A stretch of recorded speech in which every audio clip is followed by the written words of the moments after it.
Hi, welcome to Hope in the Light of Suicide. I'm Tammy White, founder of the Bobby White Foundation. And I am Bonnie Snyder, your co-host. And we are on a different set today. We are on a different set today. I actually like it. I told John, I said, I like the sign back here.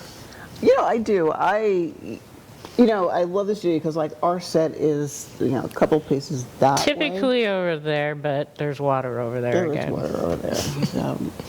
But I like the versatility, the fact that we're versatile. Yeah, we can move around. We can move around. We can move around. We're nomadic. I can't comment on that. When we stop rolling, I'm going to ask you, right? Oh, well. So, while we're being silly, though, let's take this time just to thank Rob and John. And unfortunately, the boys are, Dylan is sick. Dylan is sick, and so our tech guy is here all by himself, taking care of us. But he's doing such an awesome job. So, Rob always does a great job. We do. We'll give a shout out to Rob, doing it solo today and making us look good. And of course, we also want to thank you guys for tuning in. Everybody. I feel like we're doing a little role reversal here. Well, that's okay sometimes. You can talk a little bit more than I talk. Depends on. But see, what it's funny though, because depending upon what we're talking about, determines who talks. Oh, yeah, because there's times that you talk way more than I talk. So. And I may talk a little bit more today just on the subject, just because of what happened over the weekend. But did you see my Facebook post? I don't know. I don't think so. Okay. Well, we have the foundation, which is our nonprofit and stuff, and which you can help support us a million different ways, and we'll talk about that. But since I got on this little tangent here, I think I'd mentioned a few shows back, a couple months ago, I started putting out these signs on our property. I saw the post. Now I know what you're talking about. Okay. So I started putting these signs out on the property, and they were like positive phrases or positive quotes or positive words and the foundation logo on the bottom of it. And they've been out there for I've been doing it for a couple months. And I heard from a couple people in the area where we live and where the foundation office is that they really like him. Well, I don't know if it's coincidental or what, but school got out last week. Mm-hmm. And Friday night, my signs were destroyed. Yeah. They busted them up. So, Saturday, I had some signs partway made, and I put up new signs. Sunday night, or Monday morning, I go out and I'm checking the fence that was still broke from the drunk driver going through it. And I noticed this sign is somebody just looks like they just smacked it to knock it over and bent the wire. Mm-hmm. So I thought, uh-oh, if that's done to this one, what happened to the other one? So I started walking up the street to the other driveway. And sure enough, it looked like somebody had taken something and just beat the crap out of one side of it until it came up off the wire frame, went down on the ground, and then ran over it with a golf cart.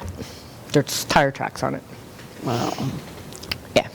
So yesterday, I put the battered signs from Sunday night back up, and I made another sign. So now there's 3 of them out there. And I kind of hesitated to post it for a while on our neighborhood chat Facebook thing because I didn't know how to word what was going on. I've lived there for 31 years. Vandalism of your signs. So I found I did a post, and I was, very nice, and I didn't blame it on anybody, but I did say, it just seems coincidental, the timing. But so now it's more signs and camera time. So I was going to ask you, are there, now I'm going to direct the cameras up from the foundation building too? Well, I'm going to do that. Actually, I had decided to do that after the crash, and that's been just a month ago. Right. So I had already decided to do that then, but now it's going to be more so. And I ordered, which I got a ding on my phone, I think. I ordered signs that say, this area is under 24-hour surveillance. And so if I catch you, it's kind of, I always sit back and I wonder, what causes people to think it's okay to destroy other people's property. Of course, for me, I go straight analytical. With I know you do it way too much for me. I mean, I don't. Although I'll have to say it because I don't know if you saw that. Because I try, I didn't really look at it that way until Debbie from NAMI commented, and she says, maybe they need some help and blah blah blah, and I had made a comment on, I don't know if it was on the neighborhood post or whatever, just whoever's doing this, if you need help, please, contact the foundation or contact NAMI, trying to see, that side of it. It makes it really hard, though, when you're on the receiving end of it to kind of feel that way sometimes. But I still try to put that out there. I understand completely. I mean, when we, as individuals are, subjected to whatever it's, in your case, someone's, vandalizing your property. Yeah, I mean, instinctually, it makes perfect sense. Hey, we're going to go into that mindset that, if assault wasn't against the law, or something like that. There's, I think back, in my own life, when people have, done things to me that were like, I was like, oh, you are so lucky. I don't like, I worked in, jails a lot. And, but I liked being on, this side of the fence and not the other. Right. But I was just like, oh, you guys ought to be lucky that I don't like, I like being, to be able to walk out of the jail at the end of my shift. Kind of thing.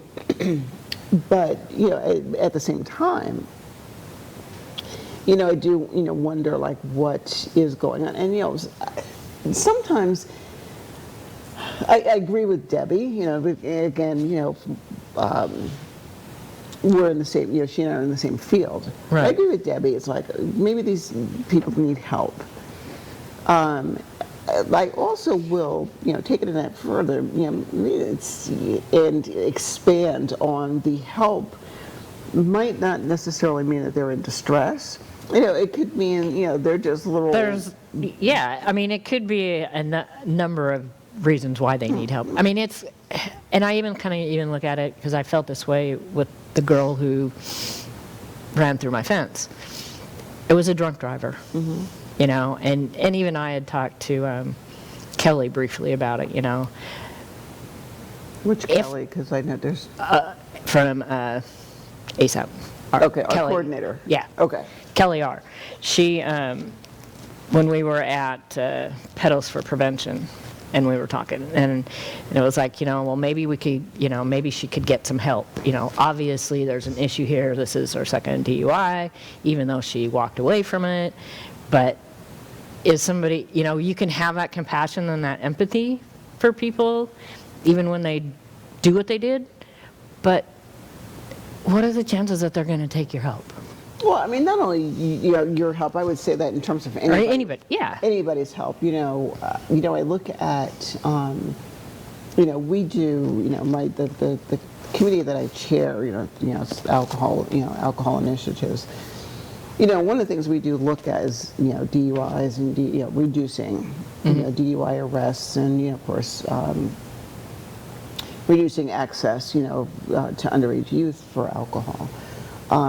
However, it's called the Last Drink Survey, and anybody that's caught or arrested for DUI is in a DUI school. They get the survey, and the survey asks them a series of questions related to the DUI. Who arrested you, what county were you in, what day of the week it was, et cetera, et cetera.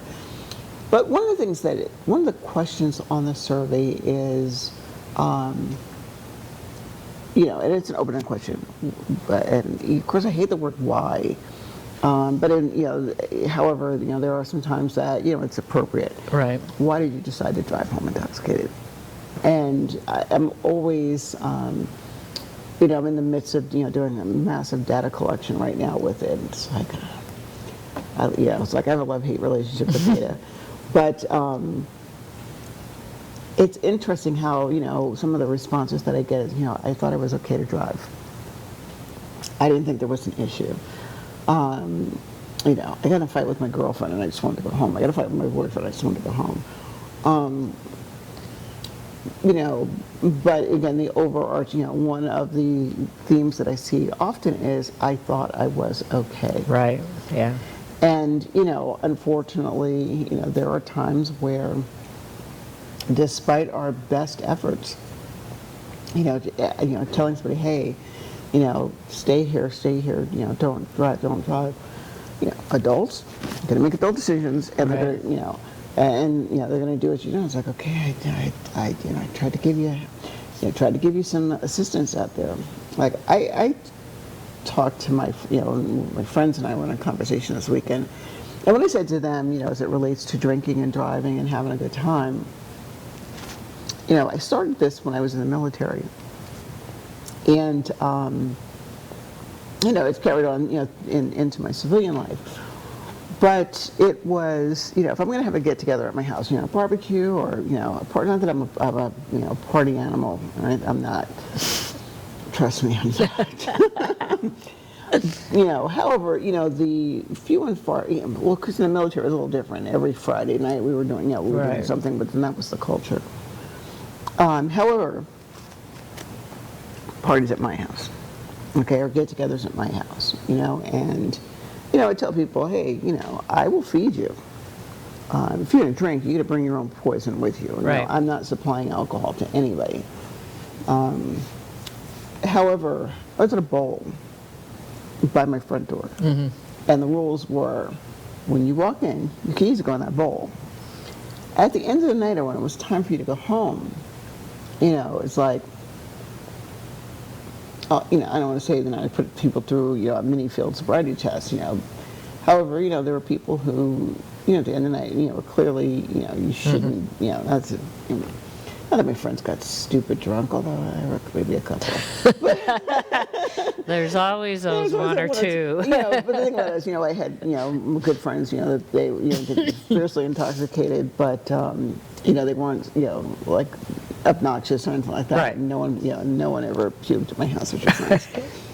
However, it was a thing that, hey, I don't think that you should be driving home. I got your keys. You're not going anywhere, Right. and you're not going to fight me for your keys. Just saying. But there's, sleep in my house, and there's been a couple of times that I would say back in the day. I'd wake up in the morning, there'd be 2 or 3 people crashed on my living room floor, there'd be somebody on the couch. My children would, shift over to one bedroom and somebody would sleep in around. It's like, my room, guys, off limits. Nobody's sharing my, Right. Nobody's sharing my room. Or, I, wasn't opposed to giving up my room for the couch and letting somebody, y'all two are staying, okay, y'all. But anyway, in those instances, we're dealing with people who recognized their limitations, who recognized that they needed help, and were open to receive said help. Right. There are other people, whether it is, this girl who, her second DUI. Well, it would have been. Well, and the problem I have with that is, where is the accountability? Well, that's my issue too. From start to finish, not just the DUI, but everything else that came with that. And so far, and so where is somebody like that going to learn their lesson? Where are they going to get the help that they need? And I don't know. Well, anyways, with my signs though, I got with that post, I got really nice feedback from a lot of people that live in our area, that they love the signs, they love the messages. one gal wrote that, she just loves the signs and that she reads them to her children every time they drive by. And so that made me feel good. So I was like, you keep knocking them down, I'm going to keep putting them up. Is it the website Our Neighborhood or something like that? No, this one it's Golden Acres Chat. Oh, okay. It's on the Facebook. It seems to be a little bit better than, I think you're thinking about the Nextdoor one that has all the, Yeah, but that's not that's not a Facebook page. And Oh, okay. That you're right, because that pops up in my. yeah, it's like a my, separate email. app thing. Yeah, Yeah, that pops up in my email. yeah. And this one here is, where Nextdoor you can add like a million neighborhoods. That aren't even Right, our this- neighborhood. this is- okay, This is just for people who live in Golden Acres. And but anyway, so I thank everybody for the positive feedback that I got, and I some people that were disappointed heard that the signs were down. I said, don't worry, they're going back up. And one gal, she particularly liked one of the signs. I made a brand new one because that one got busted up. It says, be a buddy, not a bully. And I can't remember. The other one said something like, have courage, be kind. And I was just like, they're going back up. Okay. So we'll, and then, I trimmed down the plants on the top of the fence line so there's a better view. Speaking of, communities and needing help and whatnot, I was reading an article. As a matter of fact, this afternoon, I was in my office this afternoon, just doing some, paperwork and whatnot before I, usually before I head over. Tuesday's my office day, so I kind of spend my day at my desk for a while. And then I said, all right, I'm out, guys, see you later. But no, I was reading, in the wake of these shootings, that a 10-year-old here in Florida was arrested for threatening to shoot his school. Well, yeah, I heard that. And There was also an 18-year-old. and so, But anyways. as I was reading about this, this 10-year-old, folks were like, give him a break. He's only 10. He didn't mean it. And I loved the officer's response. Where he said it as a joke. The kid allegedly said it as a joke. Right. And then it's like, okay, he said it as a joke, but it was an insensitive joke, especially on the heels of what happened in Of Texas. course. Yeah. And unfortunately, this child is going to face the consequences. And I sat back and I thought about again that whole concept of accountability and what's going on. Just was kind of rolling around in my head because especially hearing some of the updates that's been coming out of Texas, and I was like, it is. I mean, it's hard to be a parent. I think in any decade. I just think now. I have a couple of friends who are like, "That's it. The kids aren't going to school. They're going to be homeschooled. This is why my child is being homeschooled, because I can't trust.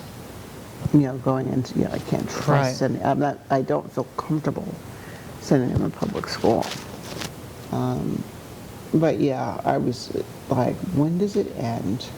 When does it end? Well, and I don't know where the 10-year-old was, but I'm pretty sure the 18-year-old, it was here in the Tampa Bay area, and it was on the news, and one of the parents are saying that, and it wasn't a real gun that he showed. I think they said it was an air gun or something, but he made the threat, and now one of the parents is saying that it was taken out of context. Well, maybe it was, but what if it wasn't? And this is where I have an issue, and I probably have no right to say anything because I'm not a parent, but where is the parents being accountable for their children or making their children be accountable? I have ran into this over and over and over again with the kids that have ran through our fences in our neighborhood. Not just my fence, my neighbors on either side or across the street over the years. The parents show up, they blame it on something else, and the kids are not held accountable. One guy came, and this was one of my neighbors, Kathy. She had just moved in. I bet she wasn't there 2 weeks.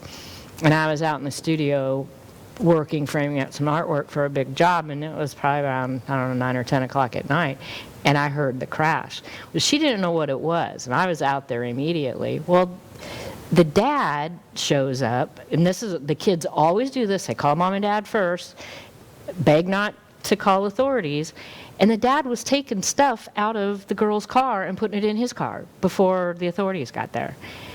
And it's like, why don't these parents make these children? There's just, again, no accountability. Yeah, Tammy, I would look. And it's frustrating. Well, and it is. And I would look at you and say, you don't have to be a parent in order to recognize, accountability and, to ask the question, where are the parents? I am a parent. Okay, I mean, Right. My children are grown. I'm a grandparent, and I feel what I think back with having Devin and my other grandson, living with me and them being in school and kids getting into stuff they Right. This was a year. I think I have multiple gray hairs after this one. No, but seriously, when the boys would get into something, I think for me, one of the issues that I felt was problematic is looking for what was the accountability on all sides of, on all, Right. and that's the phrase I use, on all sides. I want to get to the bottom of this on all sides. Right. And that particular comment was not taken too well by school administration. And I'm looking at, I looked at them and I was like, okay. Yeah, but that comment, that means you're making yourself accountable too. Exactly. Not and just, that's what I told, and that's what I, said, to, the administrator that that made the comments, and I was like, well, wait a minute now. We're having behavior issues with my children. My children, are, tearing their little butts. What's going on here? I'm joking now, but it wasn't funny when it was going on. But seriously, the boys are misbehaving in school. So I want to look at, what's going on all sides. Right. And for me, that is, what are the boys doing? Like, what's going on with the boys that, they're, being little, Right. Little butts. This is not the word I wanted. Well, I'm saying it in a nice way. I know. But yeah, they're They are cute kids, so I love them to death. I mean, we're trying for the world. But yeah, so there's unacceptable behavior going on here. But then I also want to look at what part, if any, that the school is playing in the behavior. Right. At the same time, I also want to focus on what am I doing or not doing as a Right. parent that might be contributing to the Right. behavior. And, what I find all too often, and it's not just, with your children in school, but across the board,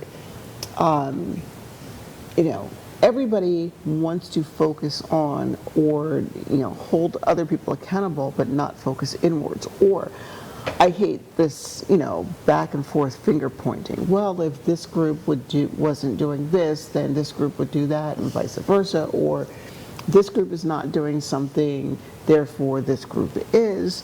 And I'm like, stop. Like, can we figure out a way that we can meet in the middle? Or, in the words that I use, let's look at, All sides, dynamics right. and figure out like what's going on. And I think until we are able to take a step back, I was chatting last night with a friend of mine who, he's a psychologist, so I looked at him and was like, I'll defer to the fact that you have a degree above mine. However, that does not, your higher degree does not eliminate the fact that, there are times that, it's like, are you seeing are you really taking the time to process what's being said to you? Are you, or are you going to engage in the same finger pointing that's going back and forth? And with us, we're very data driven. Show me the data, show me the statistics to back up this. Sometimes, it isn't all about data and statistics. Well, I shouldn't say that. It is always about data and statistics. But for me, what is the catalyst? Right. What is going on that is causing the behavior? What's going on that's causing the kids to destroy your science? What's going on that, with this woman who, here's her, potential second DUI? What's going on with these children who are threatening to shoot schools or have shot up schools? Job security. That's what it is, job security. That's a heck of a way to have job security. That's what I said to my friend. I was like, you and I will always be employed in some way, shape, or form. Yeah. Yep. I don't know. It's a crazy world that we're living in right now. I just hope that everybody can just learn to be easier and kinder on each other and take responsibility and have the parents, like I said, I've seen it so many times, and years ago, we had this one kid, I don't know if he did much damage to the fence, but he ended up really hurting his car really bad, like broke the axle or something.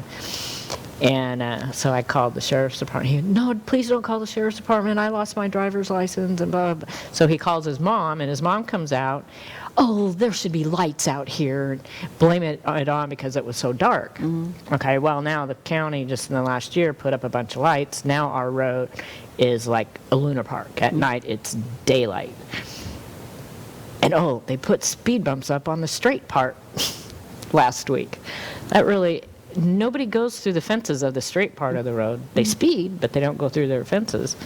But now it's bright as day, and people still crash. But You have a wicked curve by your house, though, too. If you do the speed limit, and I was thinking, too, that's kind of one thing about the signs, I'm hoping, is that if people see the signs, and they're slowing down to read the signs. Not all, I know that, I'm never going to get that, but maybe that might help.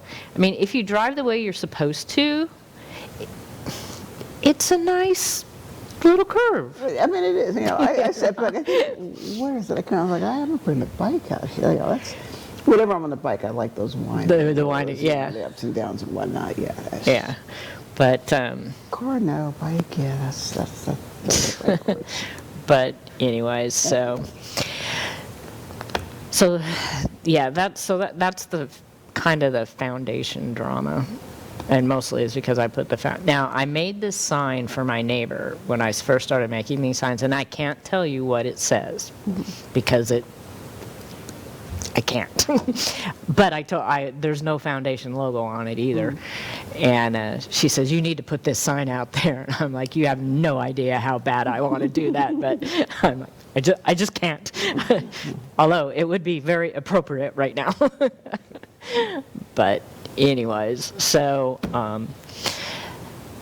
back to the foundation. We do have our purple folders. And there was somebody in Newport Richey chat, somebody recommended the foundation to get a hold of us for some resources, I guess, for some fairly recent suicides in our community. So I hope they reach out to us. Resources and information are always available here on our Facebook page, on our website, bobbywhitefoundation.org. what is it? I think the third Wednesday, NAMI Pinellas has their suicide-specific support group. And then you facilitate one for teens here in Pasco County, the second and fourth Monday? It's Ian's Way. It is okay, so we would have had it last Monday. So we skipped yesterday. So this coming up Monday. So it's the first, first and third Mondays. First and third? Okay. Well, we'll have it up on the website, and if you're a teen, you do have to get parental permission. There's a form that they fill out. That's yeah, we'll have the link to all that, so but you can do that. along with that too, there's DASAP has its Journey to Healing Hearts, Right. and I have to get the flyer. I keep telling myself I'm actually looking at the flyer today. But Journey to Healing Hearts, and this is for people who have lost loved ones to an overdose, and that is the first Thursday of every month. First Thursday, okay. I'll send it. Yeah, a we'll copy of the we have flyer. all that information, so, and if you don't see the information or, can't find it through all our stuff, just email the foundation at info@bobbywhitefoundation.org, and we'll get you the links and get you the information, or you can call the foundation office and I'll get back to you with the information.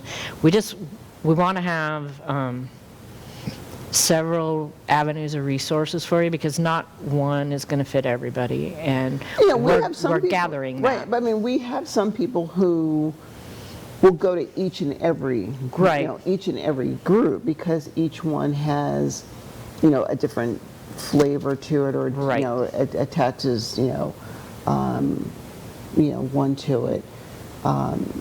And I find that people will sometimes go to each and every group until they find the one, like, what, I think this group at this particular time works best for me because of the, again, the flavor and the atmosphere. Right.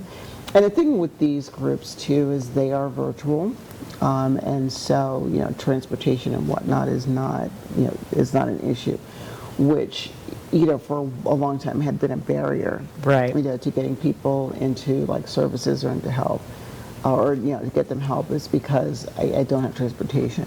Right. And so I mean, if there's one positive thing that came out of COVID was learning the virtual world. Yeah, Or no kidding. learning navigating in a virtual Right. world. Well, I think the NAMI Pinellas is in person. Mm-hmm. And then we also have NAMI Pasco. They have a bunch of resources too. Maybe not suicide specific, such as the group in Pinellas, but we have a bunch of resources here. So just always keep that in the back of your mind.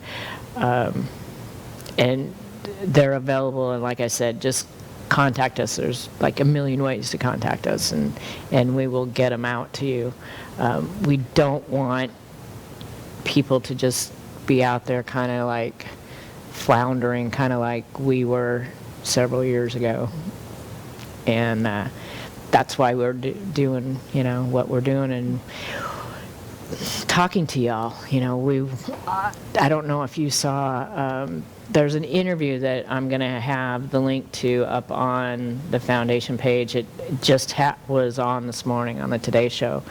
Parents of two of the most recent college student athletes who took their lives. And it was a very good interview, talk with these parents together. And one of the parents said that, and this seemed to be the theme with all the families, they were a really tight, close-knit family. They did everything together. They talked about everything except one thing: mental health. And I mean, the one father, he's like, we talked about sex, we talked about drugs, we talked about blah, blah, blah.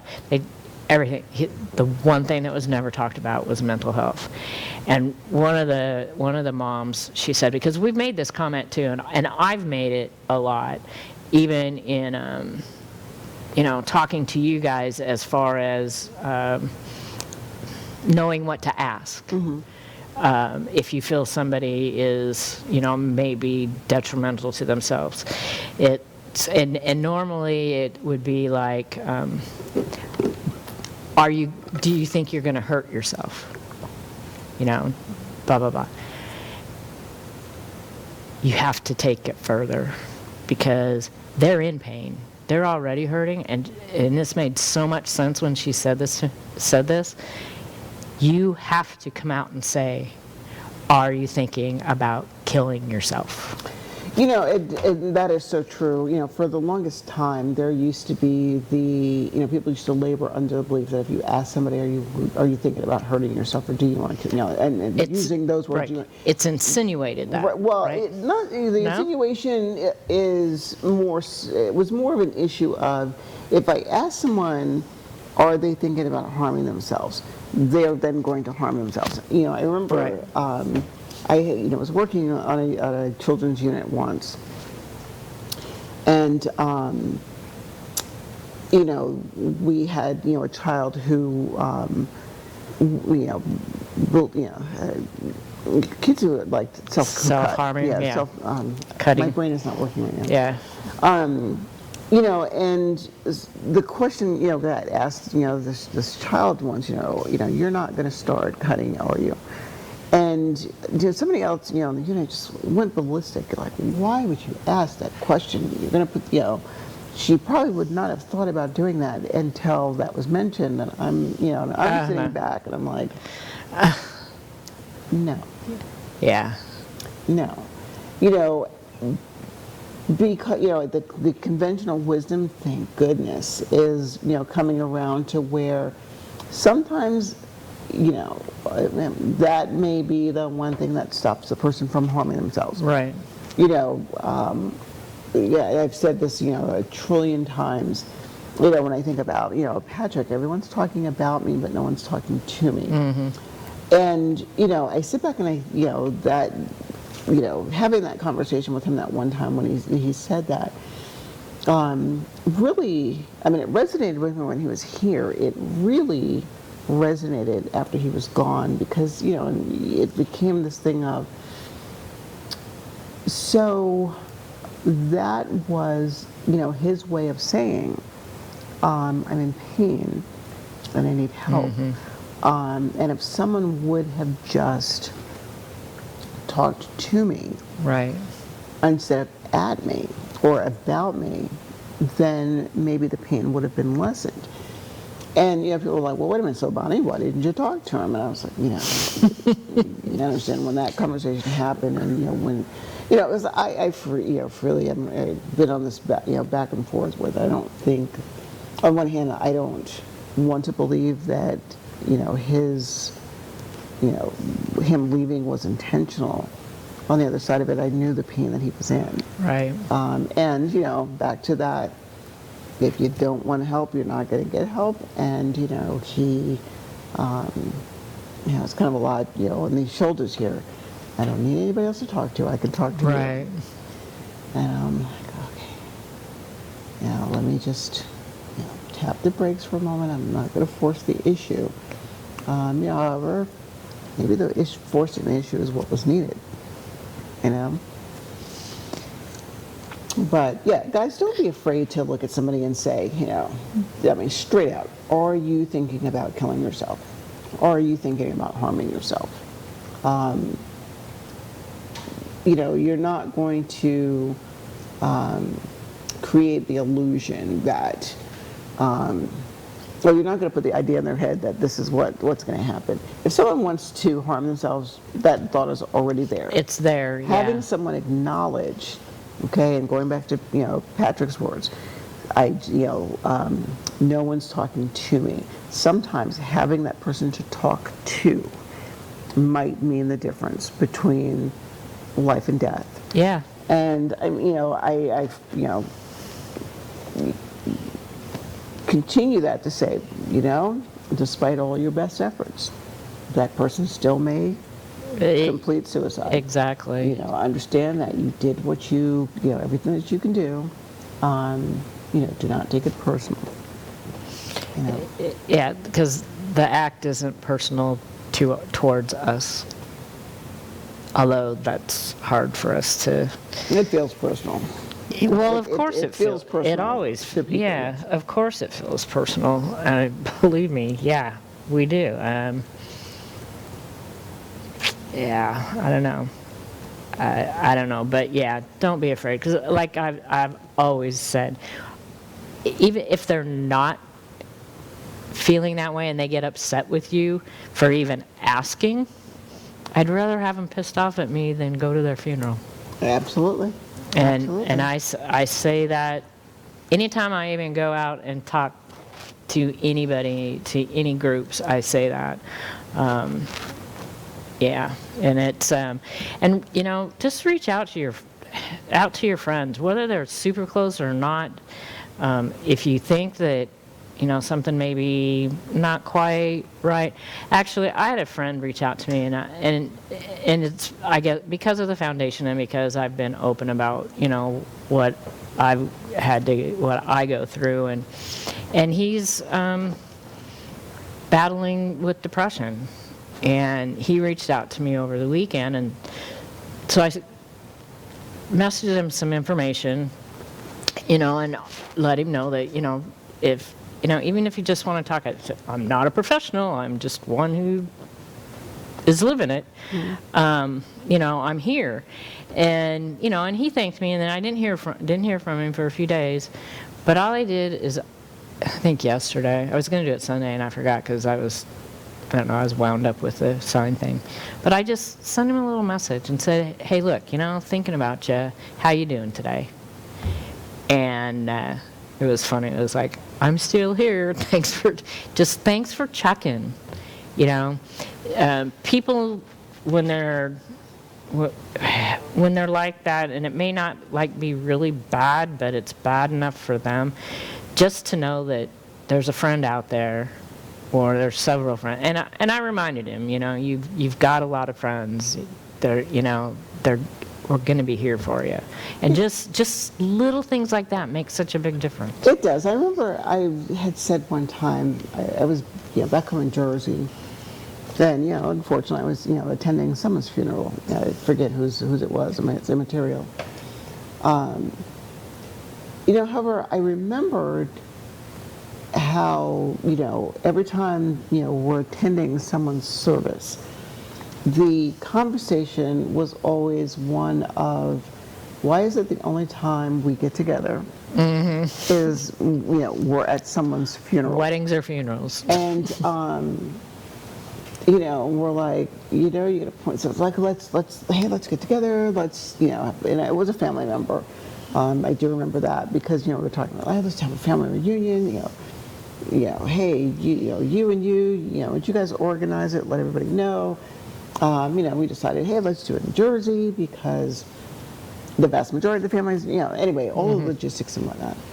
And I remember as I'm, you know, I'm in this conversation and we're talking, and you know, periodically through, you know, services, you know, someone's able to get up and speak. And, you know, we were chit-chatting one night. I remember standing, you know, like, you know, guys, we always talk about getting together. You know, and not because, you know, of something like this, because someone's passed. And I remember saying, you know, I would much rather, let me just see, make sure I word this correct, you know, remember how I worded this. You know, those things that come out of your mouth and you're like, that was just profound. I just plucked that one out of the air. You know, but you know, it was like, I would much rather get together to say hello to all of us than get together to say goodbye to one of us. Right. And, you know, I was, you know, when I thought Oh, about wow. that, I was like, You need to write that one down. that's not the quote for, that's not the, That's not for today. We got another one, but you know, you do need to write that one down. But yes, I would much rather get together and say hello to all of us than say goodbye to one of us. You know, and you know, unfortunately, you know, we all get in our, you know, little corners of the world and forget until something happens and we have to go say goodbye to somebody. Right. No. Anyway. Well, there's enough of this to go around for everybody right now. Oh, yeah. So, yeah, last week we didn't even get to our book at all. We didn't. But, and we're cutting it kind of close right now, but that's all good. You can still, you can get this book off Amazon, smile.amazon.com. We got the QR code that'll take you directly to it. And if you're just joining us now, you could go back to the previous episodes and still go through the book with us on demand at your own rate. I thought about that would be like really kind of cool. Oh yeah. As I was looking at the book, I know we're headed into our next chapter, but I was looking at the end of chapter 10, I believe. Yeah, we were 10. We had just a couple pages of that. It says too precise to be random on signs and synchronicities. That's a big word. I'm having a moment.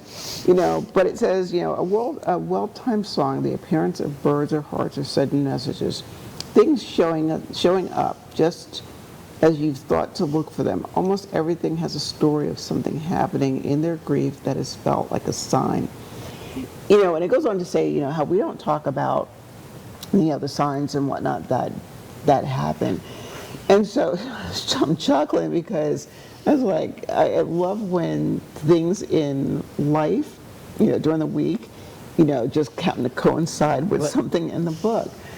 But for me, I find, and we've talked about this again before, the subtle signs that come up when I'm in my car in the morning sometimes. And across the street at my neighbor Frank's house, there was this cardinal, it's red cardinal, that, was managed, tends to play on the lawn when I'm in my car, and I'm like, I see you. I know, I see you, I miss you too. Or, if I'm in the backyard or in my garage and there's, this dragonfly that, comes in and just will sit itself down on something and just watch me like, you gonna help me today? It's like, look, I'm doing this by myself now. But it was funny because I had 3 of the grandchildren spent the weekend at a Nana weekend. And my one grandson, I'm over at, Craig's, my best friend's house, my neighbor, across the lawn. And I looked at him and said, oh, hon, can you go across the street and get me my charger bank for my phone? And, he goes over. It shouldn't take him more than 5 minutes to walk in the house, grab what he needed, and come back out. He was gone. He came back in less than 2 minutes. And I'm like, there was no phone bank in there. No phone bank in his hand. And I'm like, what's the matter? He goes, Nana. I walked in the house, and the garage door just opened by itself. And I'm looking at it, and I have to, it's like, yeah, it's appropriate. I have to, what he said to me, he says, and I'm black, so I had to go. He goes, I wasn't investigating anything. And so I'm looking at him like, did you really just say that, child? He's 12. But anyway, he's talking about how he walks in the house, the garage door just opened, and, he had to leave right away. He wasn't investigating anything, And then, the comedic relief was, to horror stories, about, which characters died first. But anyway, I just remember looking at him and saying, that's just Uncle Pat. He opens the garage door all the time. And he's like, no.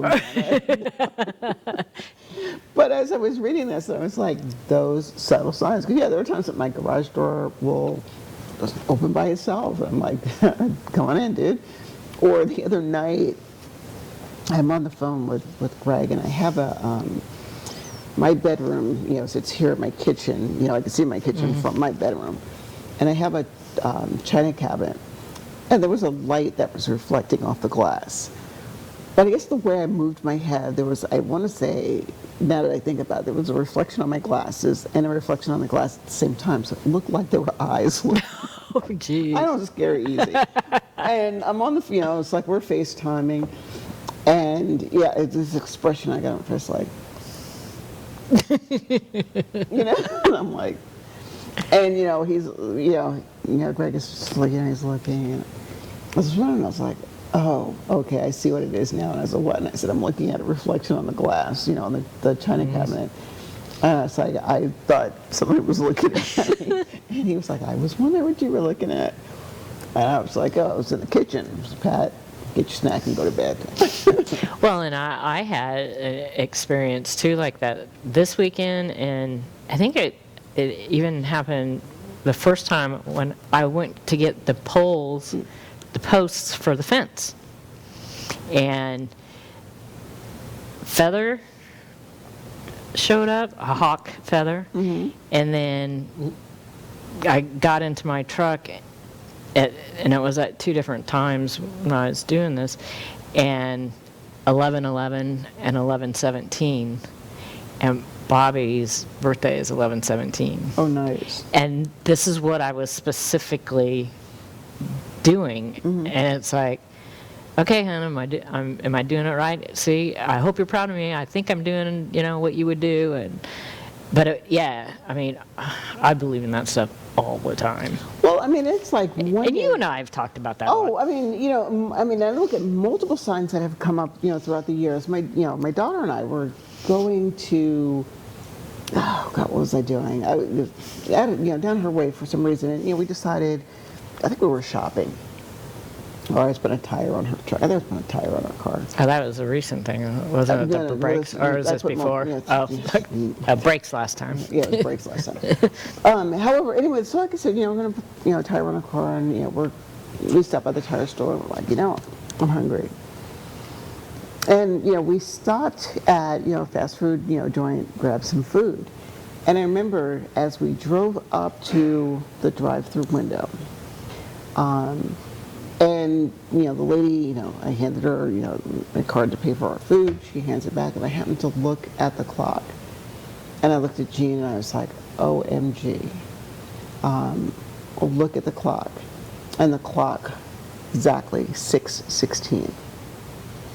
And Jean and I both looked at each other, because there were a couple of things that happened, like, during that week, and that was just like the end of all this. Patrick's birthday, 6:16. And like I said, there were a couple of things that happened that were like, oh my gosh, this is, basically the signs that, he's still here, and that, he was talking to us.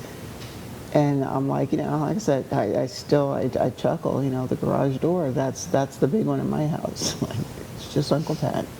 Oh, you're okay. One of my big ones that still keep happening is finding, and at the most peculiar times, and sometimes I'm like, did you do this on purpose? Empty Budweiser cans. And mostly, outside or in the shop. And it's just like, something will happen, I'll be doing something that he should be doing, and there's I find empty Budweiser can, and it's like, really? Now? But I like this last section, extra fun activity, and it ties in with this synchronicities, but to do it intentionally for somebody else. Spreading little love notes is a way to create a tiny spark of magic and connection for someone else. So, I think that's in the next chapter, but, you can doing little things for yourself. We talked about that in a previous chapter. This is kind of like the same thing, but doing it for other people that is in your circle that, maybe going through the same, it's the same deal. They're just going through it differently. And I would say, in addition, not only just in your little circle, we did, and I'm talking, like coalition work, for example, that we're in. We had at one time these little postcards made up, and we would take the postcards to like the recovery community and whatnot, and have them write. Like little, words of wisdom on it. I also took these same little cards to the jail with me one time, and had the inmates write little words of encouragement to other people. And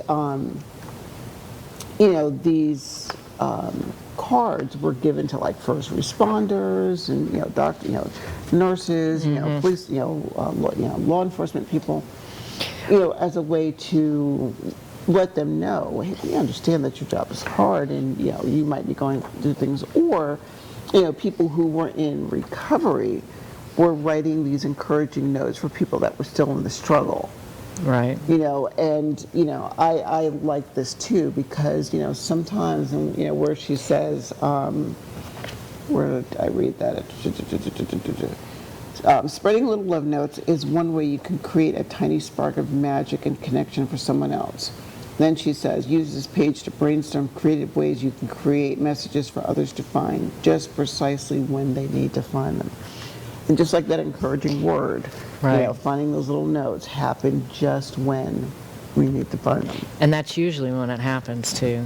Exactly. So, please remember to put the hotline numbers in your phone. Again, in, I think, July, National Suicide Prevention Lifeline is going to be 9888. And our little hope for this week is?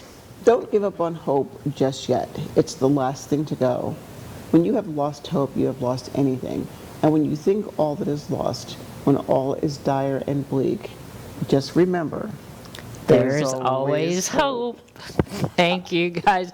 We made it on time this time. Last week we cut it short.